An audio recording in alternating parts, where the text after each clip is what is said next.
Okay, so let's continue. We left with the 4s, so I've got the 3s up there. So let me advance to the 4s. The 4s are anchored by the Sovereign, 4th major arcana, ruled by Scorpio. The 4 of coins, inheritance, money received from a tax refund.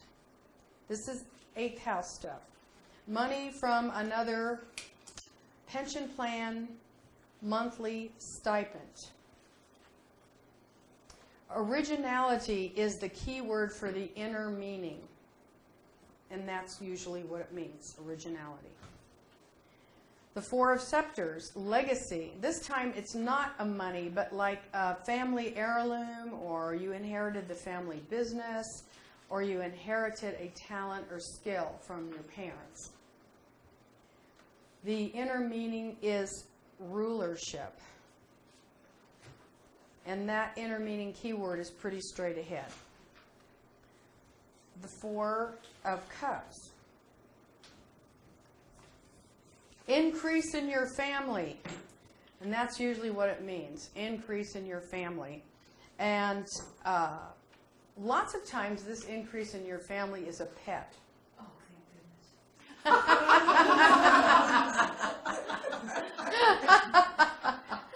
But whatever, it could be someone who visits and stays with you for a while. You know, all of a sudden your cousin has to stay in town and will be with you. Whoever it is, you have to feed it. And the key word in this case for the inner meaning is resourcefulness. Again, pretty straight ahead. 4 of Swords. This is remorse for a past action. You really messed up and you feel badly about it. It's also self-pity. The key word is determination. The key word for the inner meaning, I should say, is determination. So that is the 4s. And see, we're going to go right through these. This is the 5s. The 5s are anchored by the Hierophant, ruled by Jupiter. Basically, these are good luck cards, reflecting the abundance, love, religion, and good luck, and all of that wonderful stuff around Jupiter. 5 of Coins, abundant wealth. Well, now, abundant wealth to one person may not be abundant wealth to another person. So I want to clarify that when you see this key word in the various books that you buy, abundant wealth just means that if there's money involved in the question, money won't be a problem. As long as you have money to pay the bills, money to make ends meet. May not be abundant wealth, but money won't be a problem. Good luck with money. That's another way of saying abundant wealth.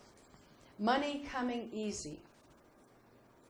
And the key word for the esoteric meaning of this 5, the 5 of Coins, is inspiration. The 5 of Scepters, good fortune in business. The inner key word is reformation. I like to just shorten it to reform. The 5 of Cups, luck in love, abundant love. Romance is around you. And the key word for the inner meaning of the 5 of Cups is responsibility. And you might extend that to duty to others or sacrifice for others. The last 5, the 5 of Swords, is escape from danger. So here we still have luck. We have danger, but we're escaping from it. And the key word for the inner meaning is struggle. And actually, to extend that word, it would be like struggle to be better. Struggle to be better.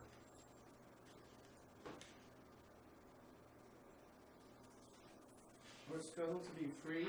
Struggle to be, from danger? yeah, struggle to be something. I like to say struggle to be better. Moving on to the 6s. The 2 paths, Venus. The sixes are ruled by the two paths and Venus. They focus on the arts mostly. The six of coins, social event, party, maybe a museum opening or a political rally, money through your art. The key word for the inner meaning is repression.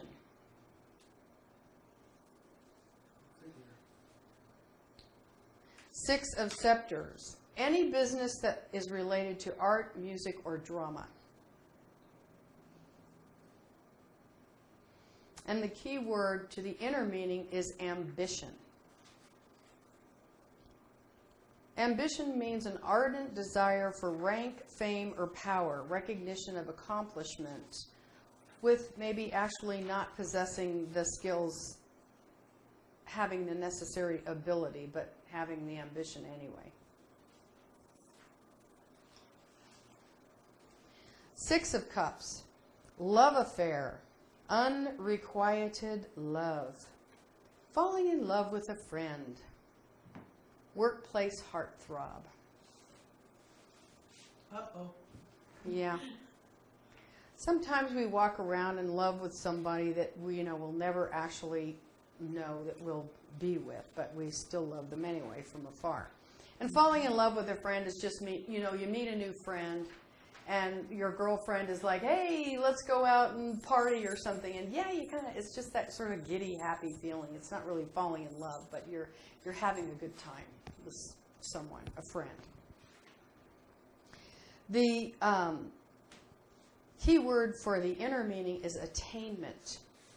And I must say that attainment as it pertains to this card is best achieved with a partner.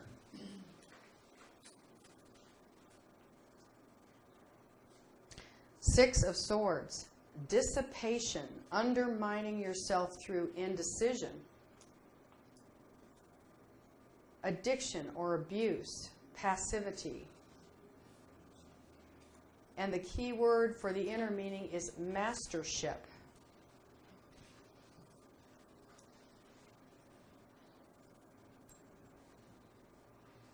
Moving on to the sevens, anchored by Major Arcanum 7, the Conqueror, ruled by Sagittarius. Seven of coins, money made through a journey, flight attendant, import-export business, traveling salesman. Writing? Writing or publishing? It's a double Gemini card and it's Sagittarius. Yeah, I would say probably Seven of Scepters might go under that category. Okay. Seven of Scepters, success in teaching or philosophy, and certainly writing would go in there. Okay. And the keyword for, let's do the keyword for Seven of Coins is intuition, and that's what it is, intuition, pretty straight ahead. Seven of Scepters, success in teaching or philosophy, writing, broadcasting, all of those sort of seventh house activities. Maybe like fiction writing or imaginal stuff might be under the Gemini. Yeah, sure. So this is a Gemini thing? The coins. No, the Seven of Scepters is a Sagittarian, Sag, yeah. The key word for the Seven of Scepters for the inner meaning is devotion, and that's exactly what that means. The Seven of Cups means successful change of home. And this is one of those cards that when it comes up, that's usually exactly what it means. And whether it's on the radar screen or not for the querent. I had a neighbor, and she never believed, I don't think, that I could really read cards. And I shocked her one day because I did a reading, and I said, oh, you're thinking about moving. And she just went, oh, how did you know that? Well, this card came up, and she said, I haven't told that to anybody. Don't tell anybody in the neighborhood. I'm like, okay, I won't. So the key word for the inner meaning is of this card, the Seven of Cups, is verity, which is another word for truth. So I just use the word truth. The Seven of Swords, danger through travel or sport. This means, you're sitting at a ball game or something and you get bonked on the head with the ball, flyaway ball, or you're traveling, you're taking a road trip and you get a flat tire or something like that. It could be something worse, but we like to assume, minor. It's a minor card, so it's just a minor little hiccup on the road or in sports. The key word for the inner meaning of the Seven of Swords is achievement. Again, pretty straight ahead. The Eights, anchored by the balance. Arcanum 8, ruled by Capricorn.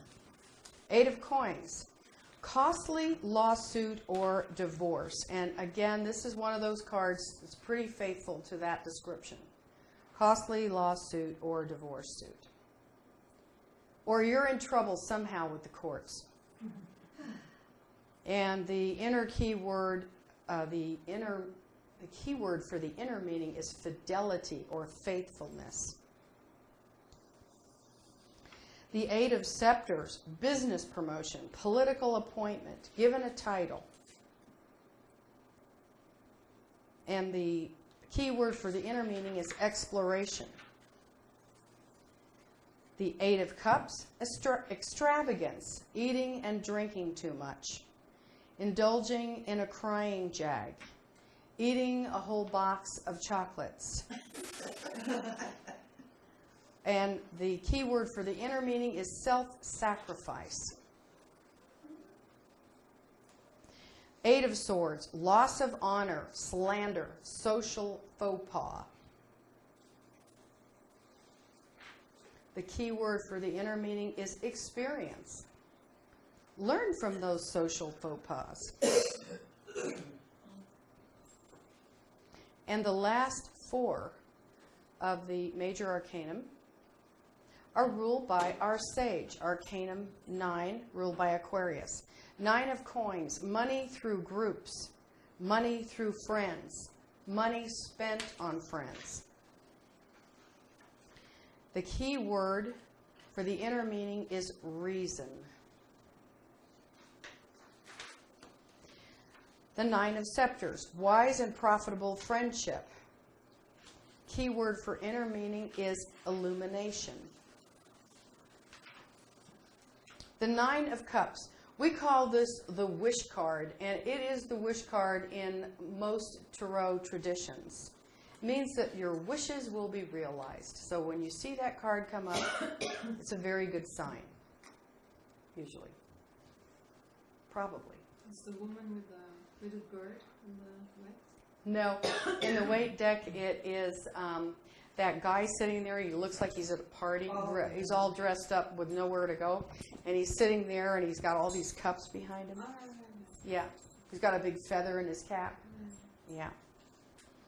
And then the 9 of Swords is a quarrel resulting in enmity. And that means enemy. Believe me, I've seen this come up, and that's usually exactly what it means. I saw this the other day in a reading, and I saw it in the gal's environment card.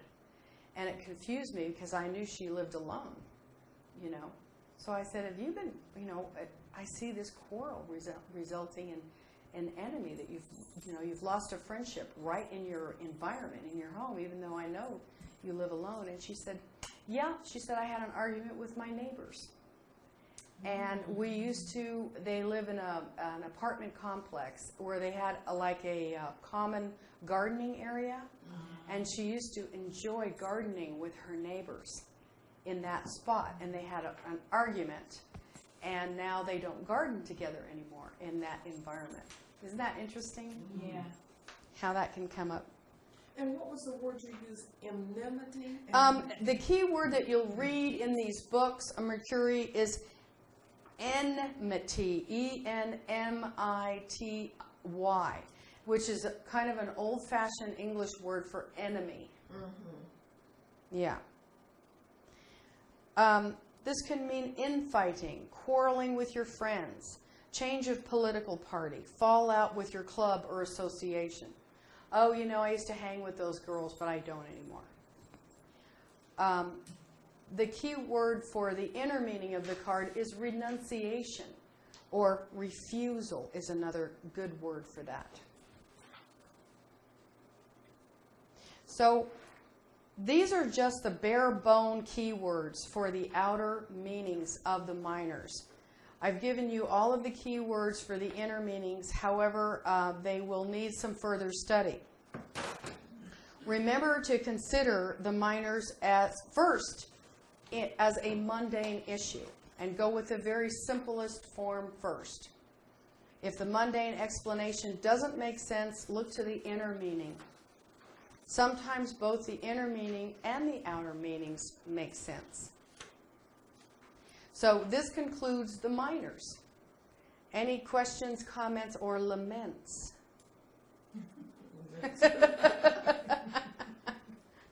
So to review, the majors correspond to the 10 planets and 12 signs.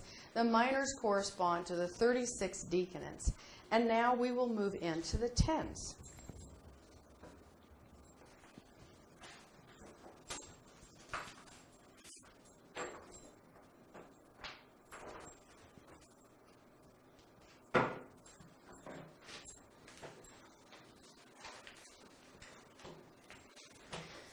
The 10s are anchored by Arcanum 10. Notice that the 10s look slightly different than the cards in the minor Arcanum. Instead of the glyphs of the decanants in the upper right-hand corners, the 10s simply show a symbol of one of the 4 fixed signs. So here we have the fixed sign of fire, or Leo, the fixed sign of Scorpio, the fixed sign of Aquarius, and the fixed sign of Taurus. Although the 10s correspond to Major Arcanum 10, the wheel, they are not considered minor arcana, nor do they have inner meanings based upon decanate constellations. The 10s, however, do have inner meanings based on the triplicity to which they belong, as symbolized by one of the 4 fixed signs. The 10 of coins represents the season of spring and the element of air, corresponding to Aquarius, and the inner meaning of aspiration. The 10 of scepters, representing the season of summer and the element of fire, corresponds to Leo and the inner meaning of enthusiasm. The 10 of cups, representing the season of fall and the element of water, corresponds to Scorpio and the inner meaning of emotion. Is that an eagle? Yes, Eagle. it's an eagle. The 10 of swords, representing the season of winter and the element of truth, corresponds to Taurus and the inner meaning of practicality. The 10s, as you will recall from my personal interpretation, ushers us into the astral plane of the hero's journey. In an effort to reinforce the information just given, and at the risk of repeating myself to the point of boredom, I would like to read to you what C.C. Zane has to say about the 10s from the Sacred Tarot. The planet Uranus, which is the planet that rules Arcanum 10, is general significator of uncommon pursuits, of sudden changes, of fortune, of inventions, discoveries, and of unconventional relations and actions. Therefore, the 10s in their more common divinatory significance must relate, according to their suit, to one of these. But in their higher application, they reveal the influence of and can be interpreted by the zodiacal triplicities. And they again are, the triplicities are. Well, Cardinal, the fixed, signs, Right, so aspiration would go for. the fire sign, the air signs, excuse me. The air signs, there's 3 of them.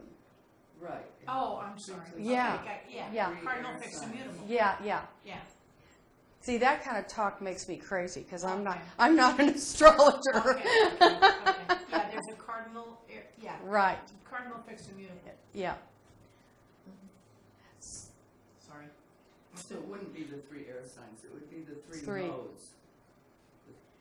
The 3. You know, the easiest way to remember for me is that I know that Taurus means practicality, and that Aquarius means aspiration, and that the Scorpio means, actually I'm kind of confused now. Is that- Sex. Sex, yes. Yeah, totally. And the fire signs mean enthusiasm. Gotcha. Yeah. Actually, Scorpio means emotion. But thank you for that.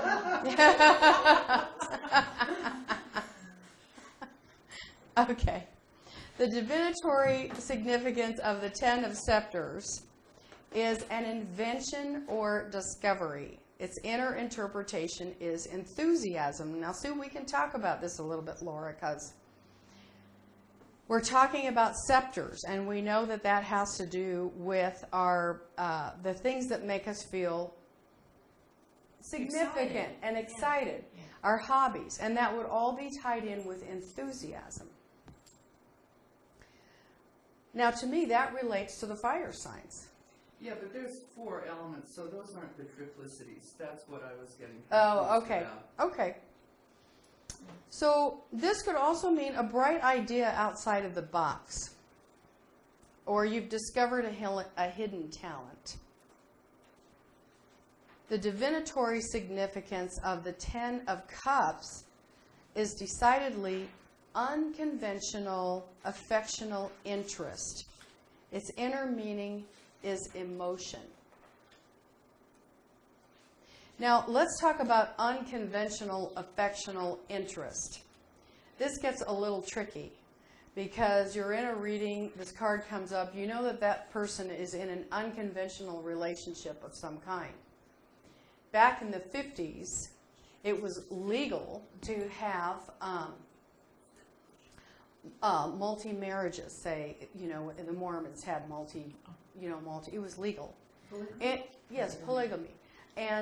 But interracial marriage was not legal. Now it's just the opposite. Interracial marriage is legal, but polygamy is not.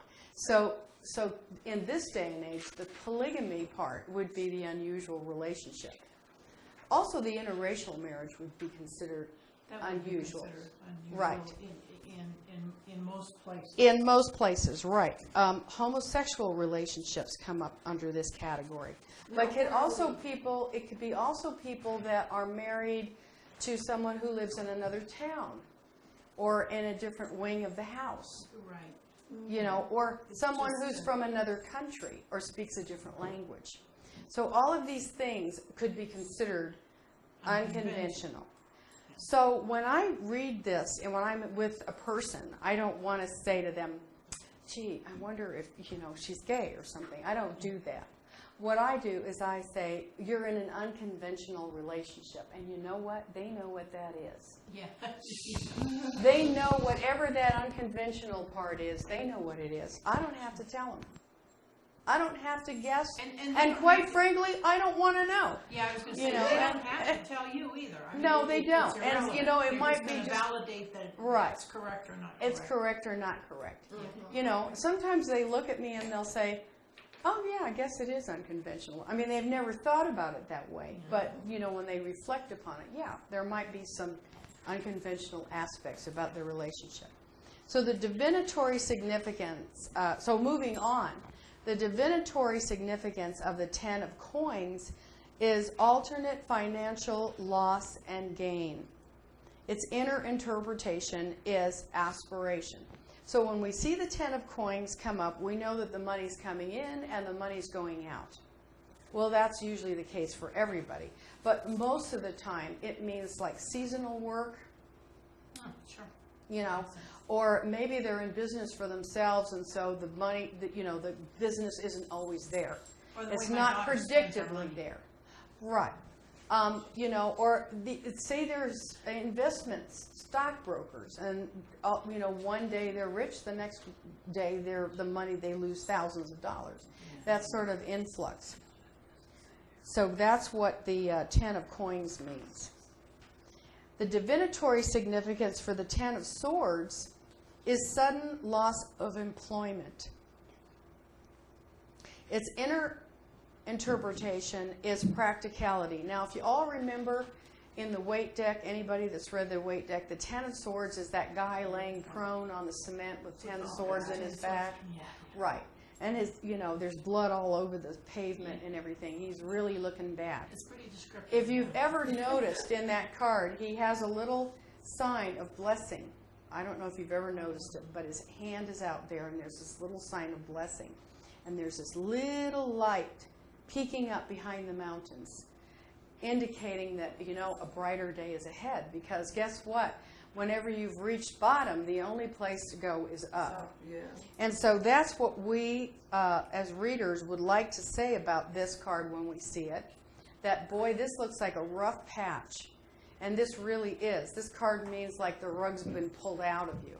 Not only have you lost your job, but you've lost your reputation. Your wife's mad at you, you can't pay the bills. It's a mess.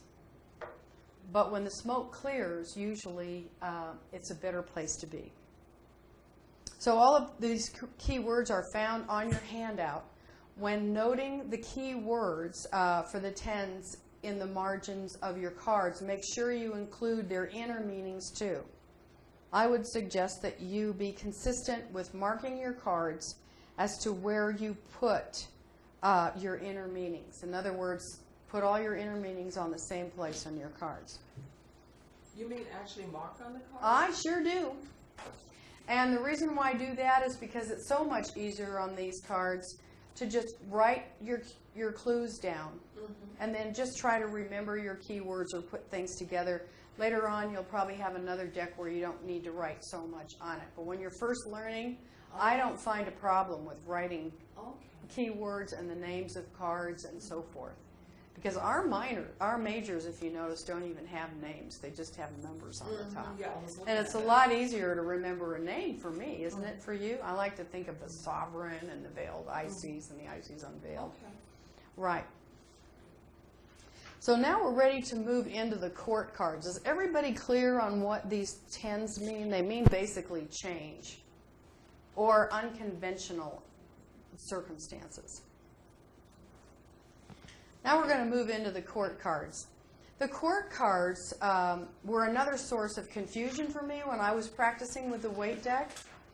Clearly, the court cards are the personalities of the tarot. But in the Brotherhood of Light deck, they are directly related to the signs of the Zodiac. Yay! Which are clearly described within the occult science of astrology. They can be interpreted as other people, or if no one else is involved with the question, as an aspect of the querent's personality.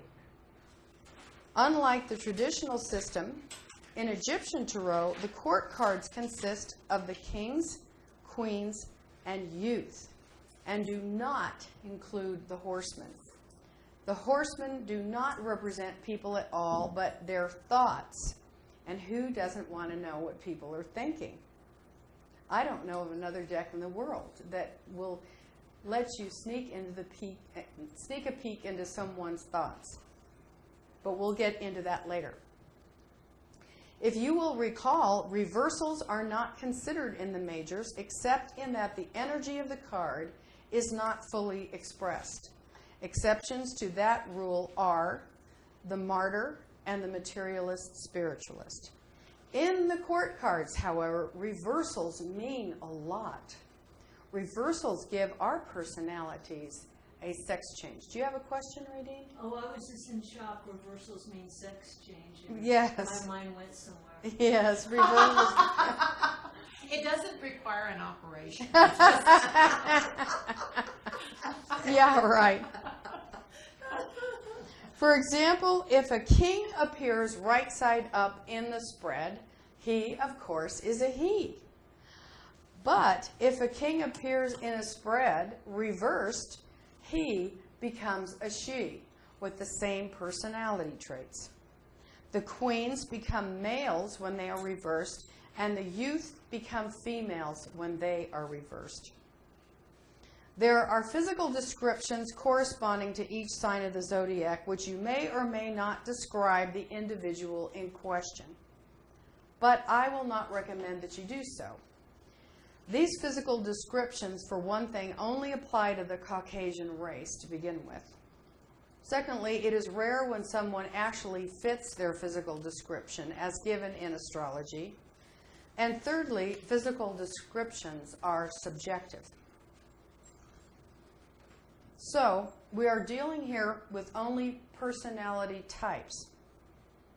It's important to remember that each court card describes a personality, not the actual sun signs of the person in question. In other words, when I see the youth of Scepters, the Sagittarius card, I'll say to my client, this represents a male, possibly foreign, who enjoys being outside, is even-tempered, makes a good friend, but may put his foot in his mouth from time to time. I will not say, this man is Sagittarius. The person in question is, in fact, probably not a Sagittarian, but his personality is like that of a Sagittarian. This is a very important point to remember, because if you claim that the person is Sagittarian and the querent doesn't know any Sagittarians, then the personality in question may not be identified.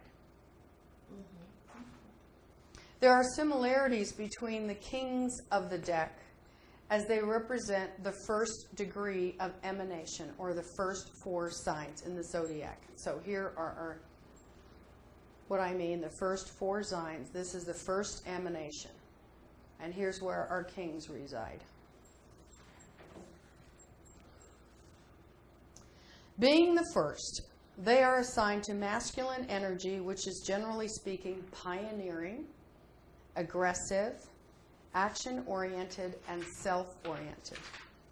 The second degree of emanation, which would be Leo, Virgo, Libra, and Scorpio, are represented by the queens, or the female energy, which is, generally speaking, reactive, responsive, adaptable, and concerned about others. The third degree of emanation, which would be Sagittarius, Capricorn, Pisces, or Aquarius and Pisces, are represented by the youths, a juvenile energy, or the product of action and reaction. These personalities are influenced by others, impressionable, and susceptible to peer pressure. These descriptions are not meant to be sexist. They are just positive and negative energies, like electricity, and in any event, all of them are subject to a sex change. If you are using another deck, you will find some similarities between the way you are interpreting your court cards and the Egyptian system, but you are bound to see some differences. With that being said, and if there are no further questions, let's begin describing the personalities of the zodiac as they correspond to the court cards. Ellie, Yes. I have a question. Yes. It says, what if the querent is a man and the question is a mundane matter, but has a few reversed court cards? I think he's asking, it's not the querent that the cards are dealing with. It's Sometimes it is the querent, and sometimes it is. Now, so you would just have to go on an individual, case-by-case basis. I think this is Phil's question, Yeah. am I right? Yeah. Okay. Phil, it doesn't matter if it's a mundane question or if it's a major question. The majors and the minors will come up according to how the cards want to fall. So whether or not it's a mundane question is really kind of irrelevant. Secondly, if it's a man who's the querent and 2 kings come up reversed, it's probably 2 different women in his life. Maybe it's his mother and his wife, or a couple of sisters, or 2 girlfriends he's trying to choose from. If there are no other people involved with the question, then those would be aspects of the querent's own personality. Okay. Yeah. Feminine aspect of. Right, feminine aspects, or yeah. Right. Mm-hmm. Okay. It wouldn't have to be two queens. It could be a reversed king and a reversed youth. It could Right. be. It could be anything. Yeah, it could be any mixture or combination of people. Lots of times we have, say, a situation in an office, and it's all about office politics, and you think, oh my gosh, your question is, am I going to get a raise, for example? And you have court cards come up. There's 2 or 3 of them. Well, then the querent doesn't really have a lot of control over that. It's going to be in the hands of other people. Other people will make that decision, or other people contribute to the variables of that decision. I was Right. referring to your talking about having to choose between 2 women in his life, that they wouldn't have to both come up as reversed kings, right? No, they could come up as reversed. Any male court card, Yes, reversed, any male could court card or show any women of female. different personality types. Exactly. It could be any, if we were talking about women, it could be any female court card, or it could be any of the male cards reversed. Right. Exactly. And Phil, does that answer your question? Well, he hasn't written anything else. So. He hasn't written anything else. Okay. Okay, so let's move on to the kings. We'll start with the kings.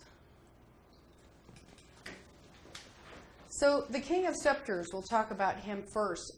They're also called the King of Wands in many decks. They correspond to Aries and the element of fire in I am. He is a daredevil and exhibiting characteristics of a ram. They can be headstrong, impulsive, aggressive, assertive, outgoing, enthusiastic, and self-reliant. Aries people love a challenge. They are lively, passionate, and have a sharp wit. They can become easily bored and easily angered. Please don't keep them waiting. Their best quality is leadership. Their worst qualities are bossiness, competitiveness, egotism, and combativeness. They want to be in charge, whether elected or not. And they talk about themselves a lot.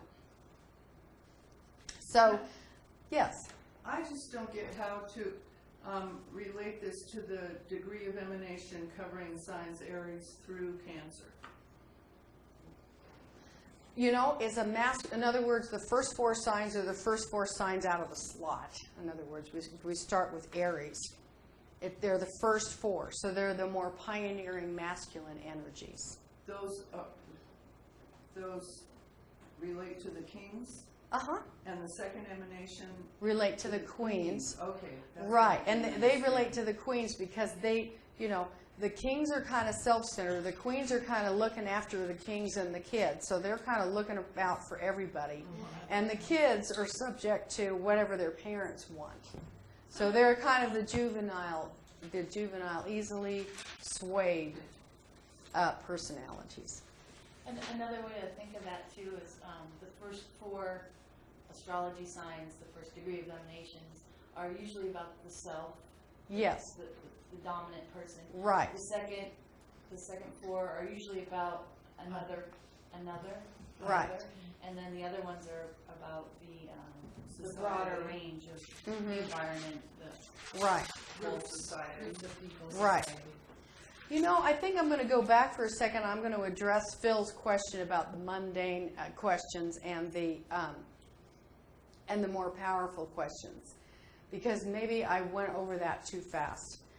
A question is a question, and it's interesting because some questions that we think are mundane turn out to be not. Yeah. And the questions that we think are such big deals in our lives, we flip out the cards and they're all mundane cards. And you look at your querent and say, well, you know what? This isn't as powerful and meaningful as you think it is right now. This too shall pass. This is not a big deal. So that's what I meant when I explained to Phil that the question, whether it's mundane or not, doesn't make any difference. The cards will come up the way they come up. The cards will make a judgment about whether the question is mundane or whether it's not mundane. And you as the tarot reader do not have to determine that, right? You just read the cards. Just read the cards. All I have to determine is, with my querent, is what the question actually is. And that's a hard thing to do. Probably the hardest thing to do when you're actually reading. And we'll be getting into that a little bit later on today, this afternoon after lunch. So when you read, you always have the querent tell you ahead of time what their question is. Always. Or they're trying to What play they think it is. what they think it is. And then you start from there. Yeah. Is that really your question? Yeah, Well, right. I don't know. No. Sometimes I'd like to do general readings and have the querent tell me after the reading is over what their specific question was. And then we can look at the reading more specifically through that lens. But sometimes the cards want to tell them something much bigger or There a you different go. emphasis Right. from what they thought their question Right. would be. Right, and we're going to be talking about all this stuff this afternoon. But right now I want to get through these cards. And so, you know, we can really clearly see from our card that this guy is, you know, he's raring to go. We can tell what kind of a personality he has. Not only from the picture, but from the Aries glyph up here. We know as astrologers that that means this is a pioneering guy that wants to giddy up. And the horses too. And the horses too. That's right. And can we tell that from these cards? No. No. Okay. So the King of Swords. Let's go on. The enduring one. And like the bull, he is down to earth, practical, slow moving, persistent, determined, and hard-working. Taurus personalities are warm-hearted, strong, solid human beings who are very stable and secure in their ways. They enjoy beauty and the arts and are patient and reliable. They love hard and passionately, express themselves emotionally, and are prone to ferocious temper tantrums, just like the bull. They are apt to be collectors of stamps, stuffed animals, antiques, or some such thing. And they are definitely motivated by money, not the prestige. Show me the money. Their best qualities are stability and accountability. Their worst qualities are that they can be stubborn and obstinate and unyielding. King of the mountain types, they do not want to give up ground once they've acquired it. Now, we can see some of these elements here that he's, you know, he's collecting things here. We can see the bull taking on things head on. We have the sign of Taurus. So clearly we know where to go with this personality type. We do not know where to go with these personality types. But I like the old man playing the flute. That's kind of cute. Yeah, it is cute. Yeah, it is cute. I mean, some of these interpretations are just wonderful. But I wouldn't get the same meaning. But you wouldn't get the same meaning, exactly. The King of Coins. King of Coins is represented by Gemini, air, and I think. Gemini people like to talk. They love to talk, they love to communicate, and they will even talk in their sleep.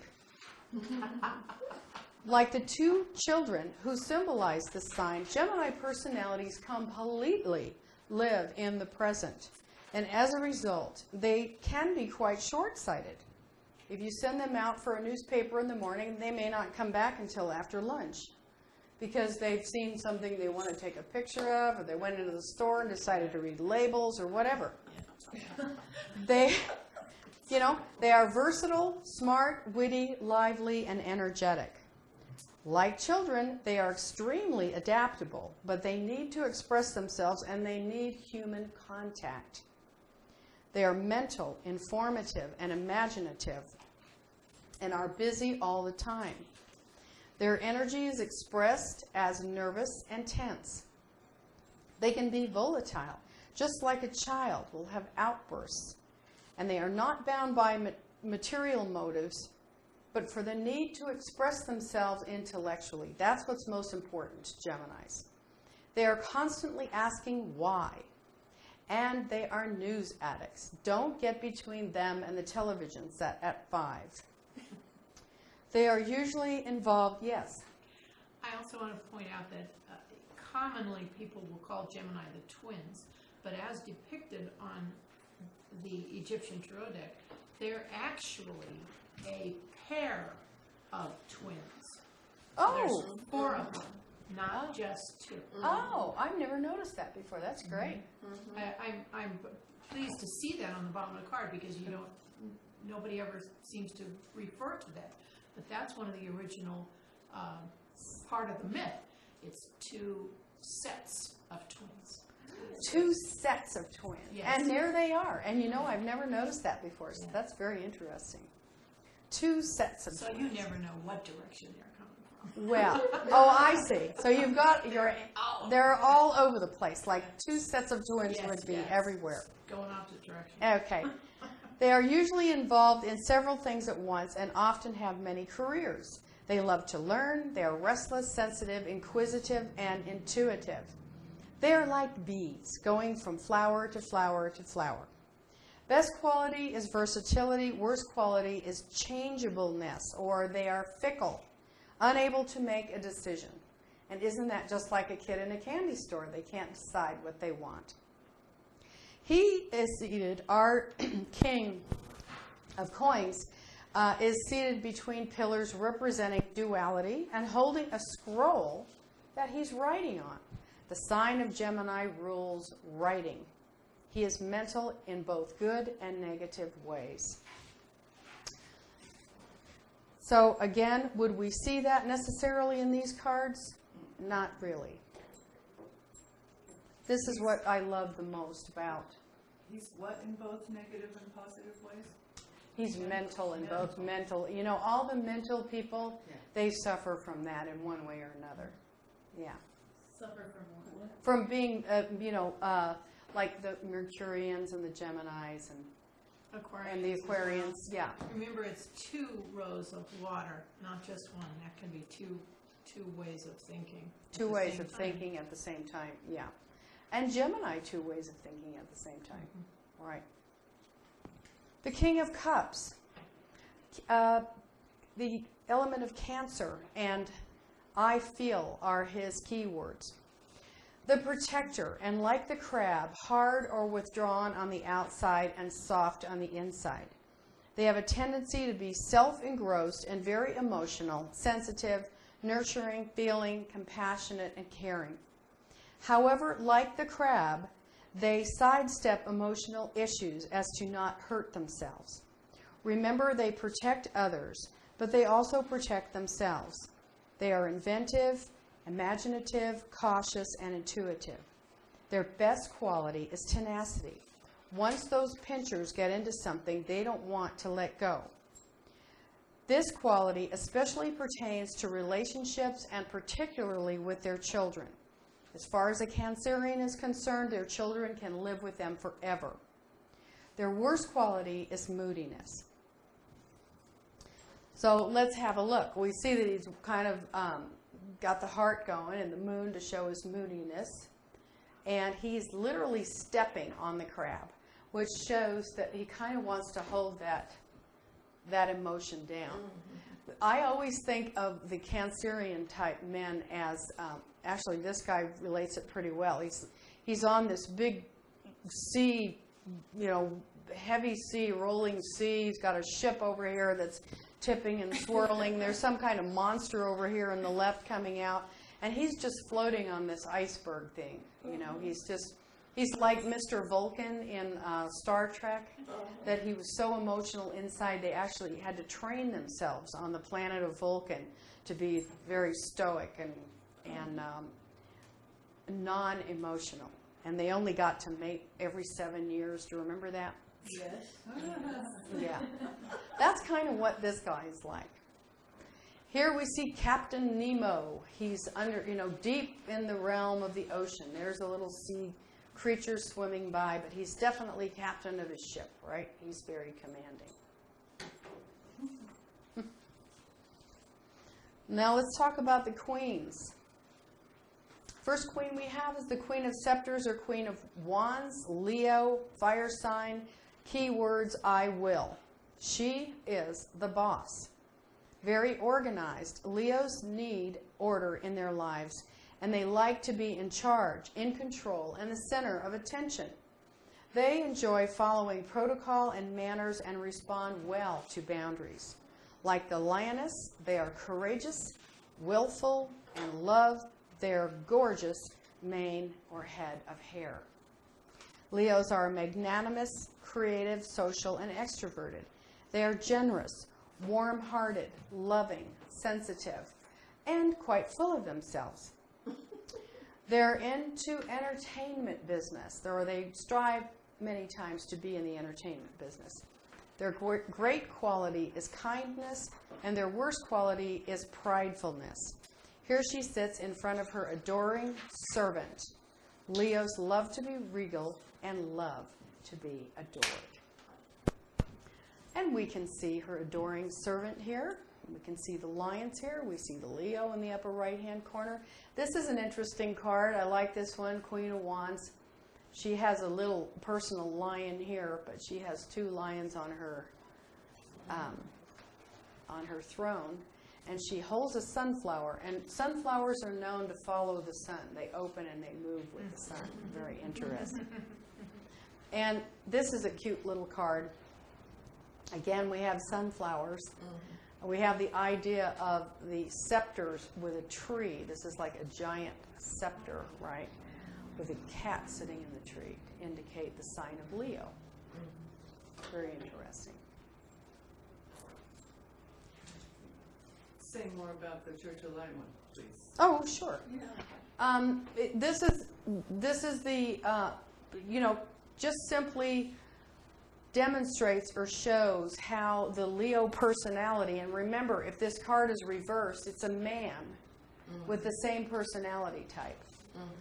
How the Leo types like to be the center of attention and they love to be adored. So but this is not a person who is going to take advantage of that necessarily. They love being loved, and they love being kind. So this shows a kind ruler, much like Leo would be a kind ruler in the jungle, even though they're predators. They live in a pride, and Leos are very prideful. So that's what they mean by prideful. Pride. Oops. Where am I supposed to be? Queen of Swords. Oops. Okay. Queen of Swords, ruled by Virgo, Earth sign, I analyze. She's the perfectionist, or he's the perfectionist if reversed. Virgos represent a very practical side of womanhood. They are analytical, discerning, quick to figure things out, mechanically inclined, and progress-oriented. They are usually dominant in relationships and conservative in nature. They generally want the last word and can be argumentative. They are eager, hardworking, dedicated to service, easy to talk to, but sometimes hard to please. They're definitely high maintenance and fastidious in appearance. The hard things for Virgos is that the world is not perfect. They look for all the flaws in life and suffer from the Princess and the Pea syndrome, being very sensitive to what is not exactly right. Their best qualities are analysis, logic, and attention to detail. Their worst qualities is that they can be kind of critical and petty and cynical sometimes. So here, this card demonstrates really the idea of service. She is carrying, it looks like she's going to a barbecue, actually. But it's an altar, I believe. I wish Vicki were here because she could probably describe this symbolism for us better. And you can find it in the secret symbolism of Tarot. But it looks as if she is making an offering. She is in service, as Virgonians often are. We see a sort of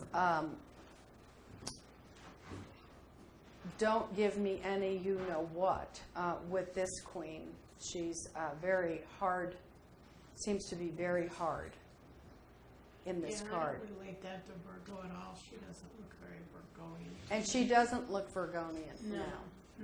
And this one, I'm not sure. It looks like she may be trying to analyze that sword, but I don't know. And again, this is where we've run into so many curiosities in tarot, and that's why our system of court cards are so wonderful, because they are clearly defined. All you have to know are the signs and what characteristics they are to apply them to these cards.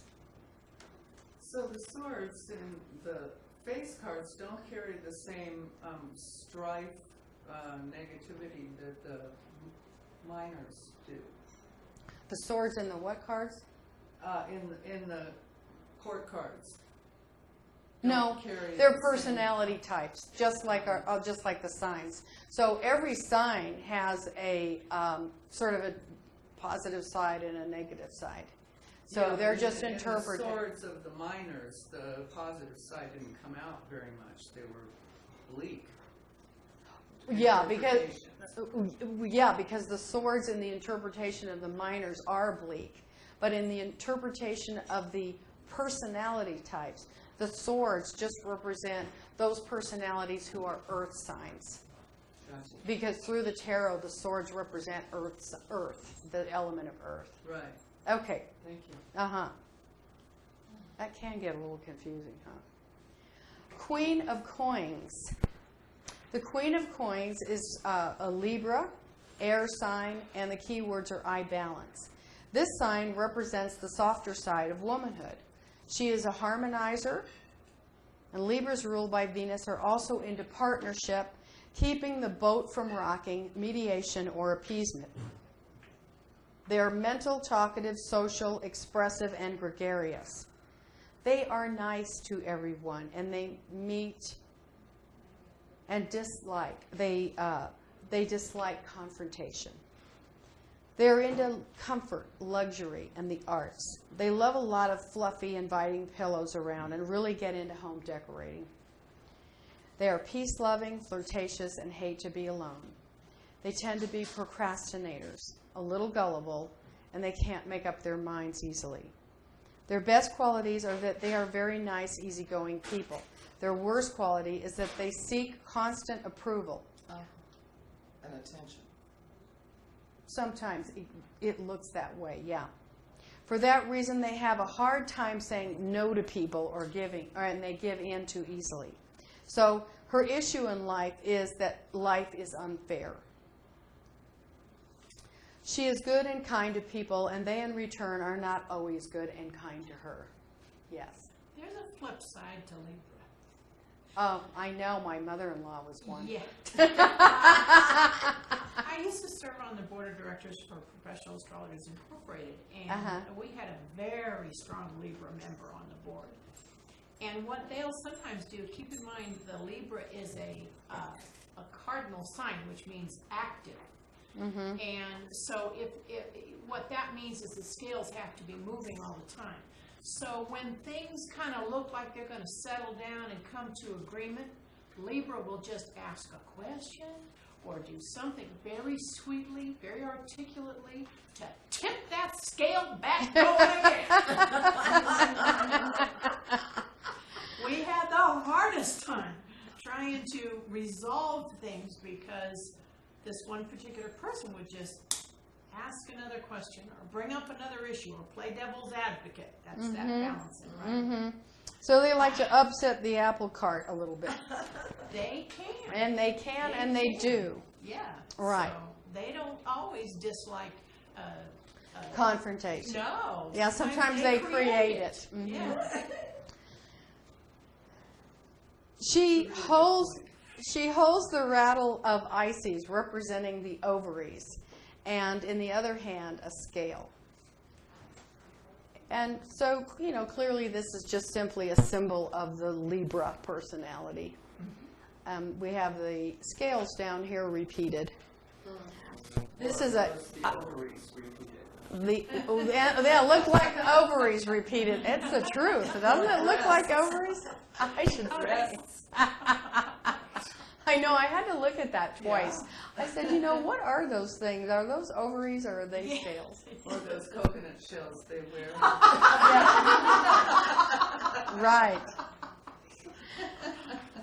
And this is a cute one. I love this little tiny coffee table and her cat and her cushy little, you know, that shows sort of an element. She's of got all Libra. the lacy curtains. Yeah. Right, her little lacy Yeah. curtain. First time we've seen Real homey.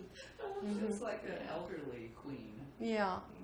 This one we really can't tell what's going on too much here. Nah, she's just sitting there bored. So with coconut shells, I think we'll retire this part of the and go to lunch.